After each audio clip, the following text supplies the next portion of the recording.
My name's Angelo, and welcome to We Want Picks. This breakdown is brought to you by Premium Membership. Premium Membership brings you all sorts of betting and fantasy tools to help you make money. Things like exclusive 2, 3, and 4 leg parlays, betting calculators, parlay calculators, daily fantasy ownership projections, fighter salary rankings, and so much more. Check it out now at WeWantPicks.com. Scroll to the top and click Become a Member.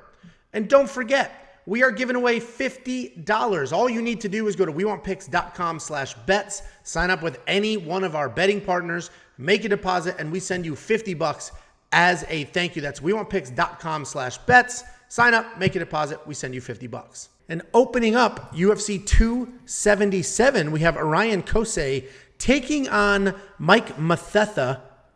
I don't have a lisp. His name is Mike Mathetha, a.k.a. Blood Diamond. Orion Cosce is 7-1 overall, 4-1 in his last 5, and he's coming off a TKO loss to Philip Rowe about a year ago.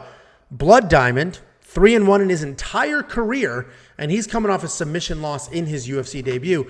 Orion Cosce is a solid grappler. He's very strong, and he has powerful wrestling. His fight IQ is not the best. His chin isn't the best, but he is a grinder, and he will pressure forward the entire fight. I knocked his fight IQ just now because at times he just relies on his strength, and he just uses that instead of techniques, and he'll end up blowing some positions and losing some scrambles. He's never been to a decision before, and I really don't see that changing in this fight because he's fighting Blood Diamond, and he's a very experienced striker. He has over 100 professional kickboxing matches, and that was before he transitioned to MMA. He's coming out of that city kickboxing gym with Izzy, Dan Hooker, Volk, and the rest of them.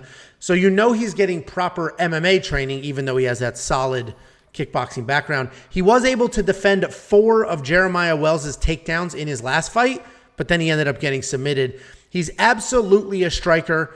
If you look at his record when you're doing your own research, you're going to see there's a submission win in there, but that's nonsense. He was literally thrown, and when he was thrown, he just landed in a rear naked choke and got it. So he didn't officially earn that, if you know what I mean. This is a good old-fashioned striker versus grappler matchup. 9 out of 10 times I take the grappler. This one's a little different, though, because Cosce, yes, he's a grappler, but he's not shooting nice, clean doubles, right? He's pressuring you against the cage. He's using his strength to drag you down. And Blood Diamond's got solid cage defense, and he's got very dangerous knees up the middle from those positions. That could be an issue for Cosce. So conventional wisdom says go with a grappler over a striker. I think Blood Diamond is incredibly live here. I think the only bet to really make is the fight is not going to go the distance. I'm probably leaning Cosce, but this is a real tricky fight. What do you think, Jakey boy? Yeah, the odds makers agree with you. That is a minus 300 bet that the fight does not go the distance. But I agree. It is probably a safe bet. And, that I'm trying to think that Jeremiah Wells fight is interesting because obviously it was a little bit of a low fight Q moment for Blood Diamond as well because Jeremiah Wells started sprinting around the octagon, started to fall. Blood Diamond initiated that clinch. But as you mentioned, he showed pretty good takedown defense for the majority of that clinch takedown attempts by Jeremiah Wells. Eventually he got him down. And Jeremiah Wells is a much better jiu-jitsu practitioner than Orion, but I think Orion is a much better wrestler as far as getting the fight to the ground. So if they're in that position, I know that Blood Diamond, people are going to look at that and say, oh, well, he was doing pretty well for a while, and Jeremiah Wells really had to work for that. But Jeremiah Wells isn't really a wrestler. He's a heavy-handed guy that just happens to be a very, very good jiu-jitsu guy as well. With Orion, as you mentioned, will grind and work and attack your legs for those takedowns. And once he gets you down, he's pretty controlling because that Phil Rowe fight, he got Phil Rowe to the ground. And Phil Rowe's a long guy that's very well versed on the ground. He was able to control him pretty well in that fight. Pretty witty. Pretty well in that fight. And the thing that also he showed off, you mentioned his chin, he actually kind of showed how tough he was in that fight because he got hit and it was one of those, like, oh God, he's out of it. And then all of a sudden he just starts throwing bombs and he clips Phil and he's like, oh my God, he's back in it. He's one of those guys that even when he's hurt, and if Blood Diamond hurts him, he's got to be careful because he will either be coherent enough to shoot a takedown, which you mentioned his low fight IQ, he probably won't, or he will come up throwing absolute heat and absolute bombs, and Blood Diamond's got to be careful trying to chase a finish if he is able to hurt Orion. But As you mentioned, the path to victory is there. I'm not sure why they keep setting up Blood Diamond to fail, basically. They literally keep setting him up to fail against wrestlers, knowing he cannot wrestle. And I think the path to victory is there. Orion, I think he's able to easily get a takedown, and his control is very, very good on the ground if he's on top of you. So I got to go Orion here. This is the battle. I love the battle of the names here. Blood Diamond, obviously fantastic. Orion, another fantastic name. But my pick's going to be Orion in this. But if, I'll be rooting for a Blood Diamond KO. That'll be fun to see. Yeah, it'll be interesting, especially like I said, those knees in the clinch, because Orion's not just shooting takedowns. He's working in close, trying to drag you to the ground, and that's where really some clinch work can happen. Listen, DraftKings, there's a big gap between them price-wise, but I honestly think both of them are priced pretty well.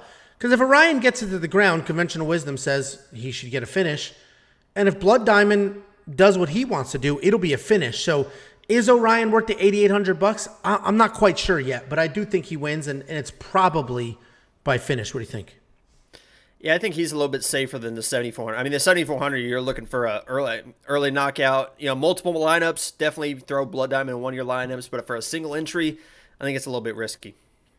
Probably. And then we have the Monkey Knife Fight strike line. If you don't know what that is, Monkey Knife Fight is daily fantasy. All you need to do is say more or less than the number you see on the screen, and you can triple your money. 64 strikes. This is total strikes, not significant strikes. 64 to 43. While I do think there's probably a stoppage in this fight, I don't think it's immediate. I think they'll go at it, feel each other out. Both these guys are pretty tough. I could see this being a more. What do you think? Yeah, I think I see that too, because I don't think Orion's going to shoot a double, blast double, get him on the ground, and just start raining elbows. You got to imagine Blood Diamond is every single day is going to be improving in the wrestling and the grappling. It probably does extend for a little bit, so probably more. Yeah, and like I said a couple times now, Orion doesn't shoot doubles. He doesn't really lower his level. He works against the cage and tries to take you down from there, and that's really where you get some strikes in, and every single little pitter-patter counts in Monkey Knife Fight. So check that out at WeWantPicks.com/MKF. They will instantly match your deposit if you want to go ahead and give that a go. And if you want 50 free bucks, WeWantPicks.com/bets. Sign up, make a deposit. We send you $50 as a thank you.